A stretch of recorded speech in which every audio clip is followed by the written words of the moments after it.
Shalom. Right now we're going to be discussing about the difference between a covetous man and an envious man, right? There's a difference between the two. One of the 10 commandments is to not covet your neighbor's wife, goods, and ownership, right? Now we can then find in the book of Sirach 14 and verse 8. The envious man had a wicked eye.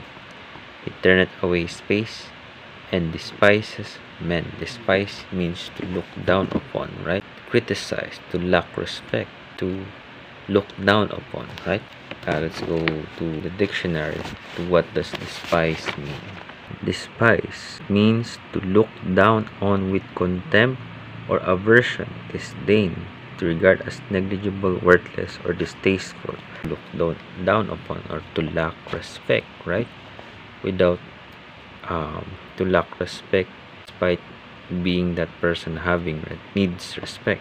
So that means despite, to look disgusted upon, right? So that is the definition of an envious man. So despite there's no valid reason to hate another brother, but the envious man still continuously despises it, then he becomes an envious person. Verse 9. So this is the difference between envious and covetous. A covetous man's eye is not satisfied with his portion, and the iniquity of the wicked dried up his soul.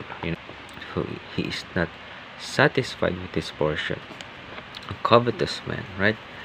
So he covet the other people's goods, not knowing that he has enough goods for himself, right? That's why the Most High said, book of Sirach chapter 2, be cheerful for what the Most High gives you, right? Sirach 2 and 4, whatsoever is brought upon thee, take cheerfully, and be patient when thou art changed to a low estate.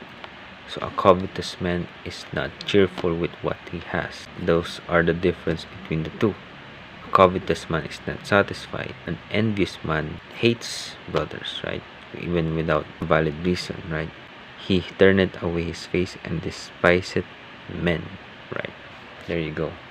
So all praises to the Most High, Yahweh B'Hashim Yahushua.